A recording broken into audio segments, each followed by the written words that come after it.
Hi, I'm Caleb Thompson. I'm a tutor at the college, and this is... Colleen Rafferty, and I'm an alumni of the Graduate Institute in Liberal Arts.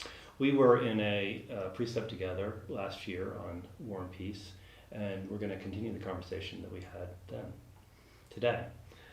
I'm going to read a couple of passages.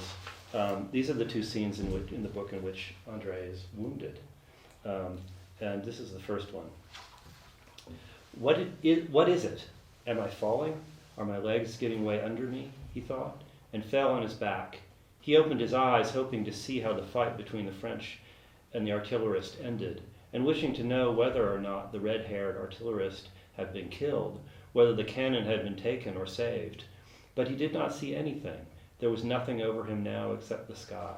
The lofty sky, not clear, but still immeasurably lofty, with gray clouds slowly creeping across it. How quiet, calm, and solemn, not at all like when I was running, thought Prince Andre. Not like when we were running, shouting and fighting, not at all like when the Frenchman and the artillerist, with angry and frightened faces, were pulling at the swab. It's quite different, the way the clouds creep across the lofty, infinite sky. How is it that I haven't seen this lofty sky before, and how happy that I am that I've finally come to know it? Yes, everything is empty, everything is a deception except this infinite sky. There is nothing except that. But there is not even that. There is nothing except silence, tranquility, and thank God. And I want to contrast that description with the description closer to the end where Andre is wounded again. And this is rather long, I'm afraid. Well, I'll just read a bit. "Get down," cried the voice of the adjutant, throwing himself to the ground. Prince Andre stood undecided. The shell was smoking, spinning like a top between him and the prone adjutant, on the border between the field and the meadow, near a bush of wormwood.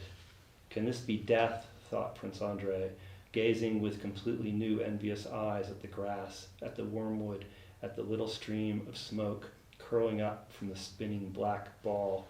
I don't want to die. I love life. I love this grass, the earth, the air. He was thinking of all that, and at the same time remembered that he was being looked at. "Shame on you, officer," he said to the adjutant.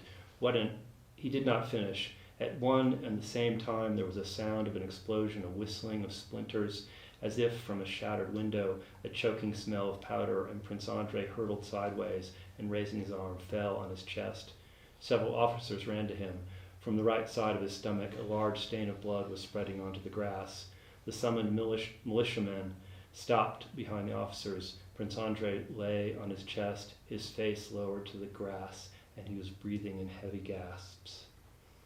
And it's that contrast between the sky and the one, and then here the grass. Yeah, he's there's some physical differences, obviously, but I'm sort of struck by the similarities in the two scenes, and I kind of want to start there, because in the first moment when he's injured, there's really a conflation of these two things that are in fact the title of the book, War and Peace. He has this sort of feeling of the divine or even the sublime in this moment that he's been injured, and who knows if that's because of blood loss that he's feeling this sort of new clarity or new perspective on his landscape.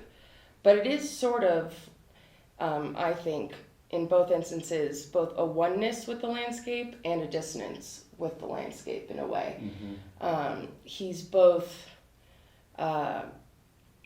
feeling like a oneness of his soul with this great infinite sky, and then in the next scene, even with his face down in the grass, he feels this renewed appreciation of life. Right.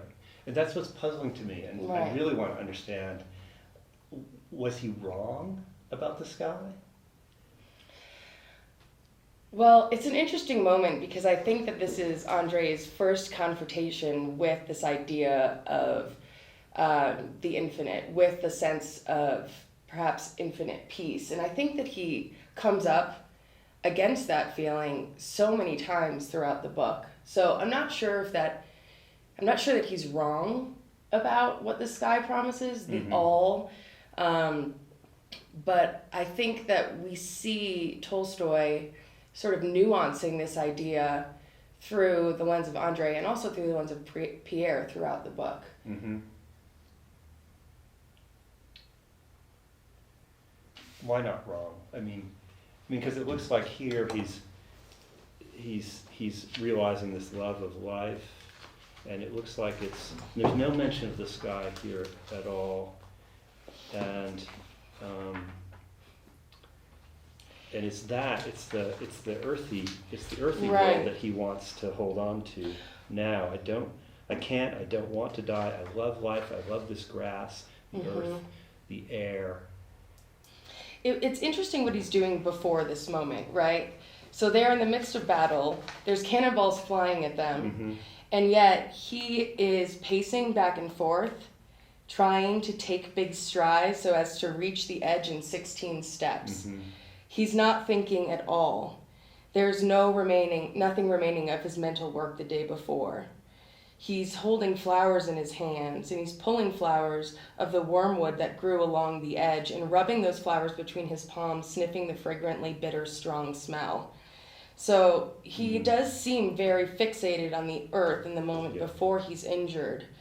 There's something like a peace in that. There's the feeling that, as we see at the top of 810, everything was being done by itself. So when we zoom into this moment of him asking, can this be death? I can't, I don't want to die, I love life, I love this grass, the earth, the air. The wormwood. And the wormwood, yeah. So I guess that there's something happening here with being a part of the grander scheme of the movement of history, right? Like Tolstoy returns us to the sort of symbol of the clock often, and I know in Precept I always wanted to talk about the clock, and I'm sorry I'm bringing it up again. But there's that quote when he talks about how each little piece of machinery in a clock has really no idea what it's doing, and what it is doing is just basically moving forward the hand of the, I should probably just read that quote, but moving forward the hand of history just one tick, you know? And I wonder if in these moments we're getting sort of a point of view of one of those little gears in a clock who is struggling with the idea of selfhood and identity while recognizing that they're part of a grander scheme and perhaps even powerless. Right, so it looks like the question is, what's the relationship between my individual mortal life and the infinite, right? The part that I play and the totality. What's that relationship, right? And it looks like in the moment with the sky, it looks like a direct relation. He's experiencing it as a direct contact with the infinite somehow. Right.